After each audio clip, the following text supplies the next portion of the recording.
दिमाग पढ़ने के विषय से संबंधित सबसे प्रसिद्ध बौद्ध कहानियों में से एक अलौकिक शक्तियों वाले भिक्षु की कहानी है।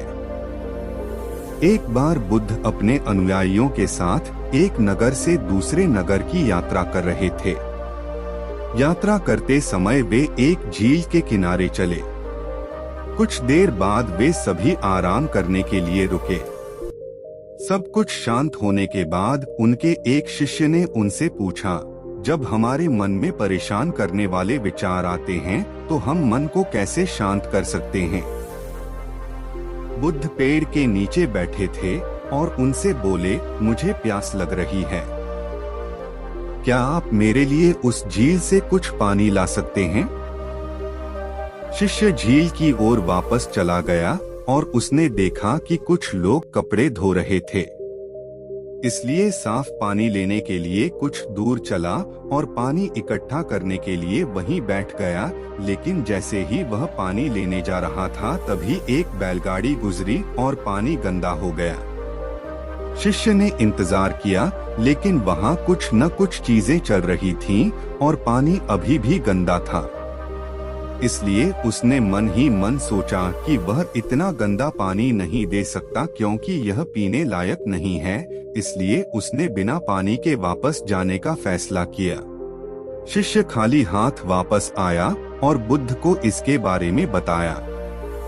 1 घंटे के बाद बुद्ध ने उसे झील पर वापस जाने और थोड़ा पानी लाने के लिए कहा। शिष्य झील पर वापस गया और इस बार वह साफ पानी ढूंढने में सफल रहा। उसने बर्तन में पानी भरा और वापस बुद्ध के पास लाया। शिष्य ने बुद्ध को पानी दिया और कहा, पिछली बार जब मैं गया था तो पानी में बहुत कीचड़ था, लेकिन अब झील की सतह पर पानी साफ है। कैसे?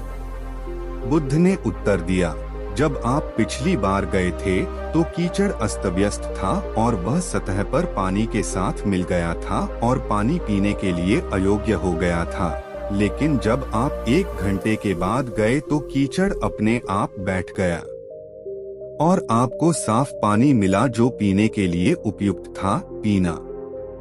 आपका मन भी ऐसा ही है, जब वह अशांत हो तो उसे कुछ समय दें और वह अपने आप ठीक हो जाएगा। आपको इसे शांत करने के लिए प्रयास नहीं करना पड़ेगा और समय के साथ आपका मन सहजता से शांत हो जाएगा। इस कहानी को अक्सर बुद्ध के जीवन से जोड़ा जाता है और यह दूसरों के विचारों और इरादों को समझने की उनकी क्षमता को दर्शाती है। एक बार उस समय जब बुद्ध जेतवन मठ में रह रहे थे, वहाँ एक भिक्षु था जिसके पास कुछ अलौकिक शक्तियाँ थीं। यह भिक्षु दूसरों के मन को पढ़ सकता था और उनके विचारों को पहचान सकता था। एक अन्य भिक्षु जिज्ञासावश और शायद संदेह की भावना से अलौकिक शक्तियों वाले भिक्षु के पास आया और कहा, मैंने सुना है कि आप दिमाग पढ़ सकते हैं। क्या आप अभी मेरा दिमाग पढ़ सकते हैं? अलौकिक शक्तियों वाले भिक्षु ने उत्तर दिया, निश्चित रूप से मैं ऐसा कर सकता हूँ। जिज्ञासु भिक्षु ने तब एक यादृच्छिक वस्तु, एक कमल के फूल के बारे में सोचा और अपना ध्यान उस पर केंद्रित किया। उसने मान लिया कि अलौकिक शक्तियों वाला भिक्षु निश्चित रूप से उसके दिमाग को पढ़ेगा और उस वस्तु की पहचान करेगा जिसके बारे में वह सोच रहा था। लेकिन उन्हें आश्चर्य हुआ जब अलौकिक शक्तियों वाले भिक्षु ने कहा, आप कमल के फूल के बारे में सोच रहे हैं। जिज्ञासु भिक्षु चकित रह गया और बोला, हाँ, यह सही है। आप वास्तव में मन को पढ़ने की क्षमता रखते हैं।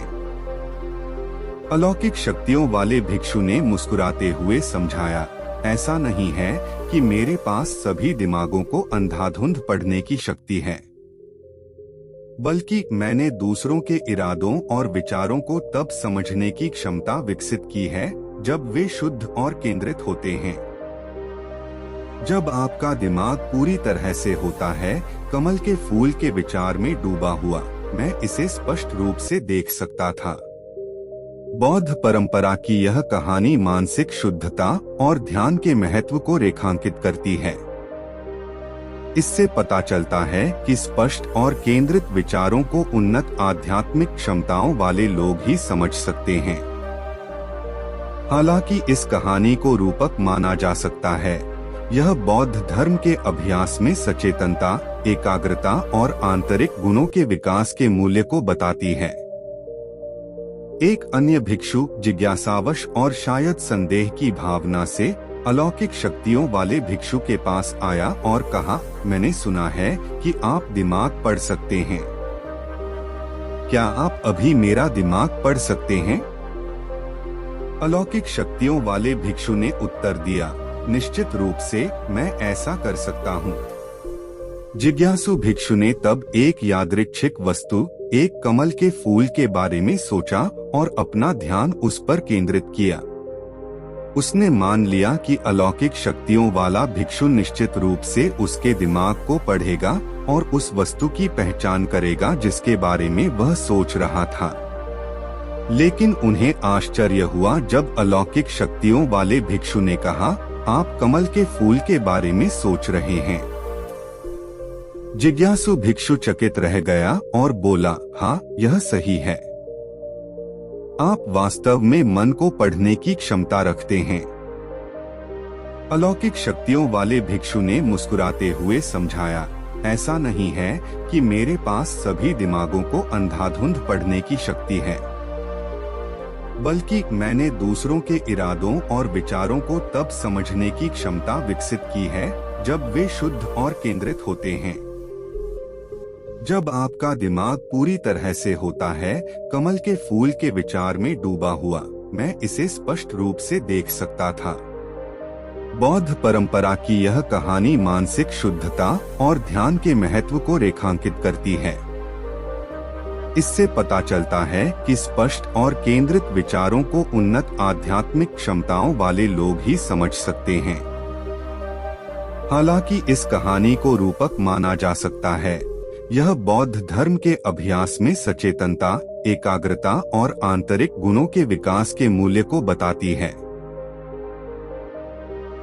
अगर गौतम बौद्ध की कहानी अच्छी लगी तो इस चैनल को सब्सक्राइब करें।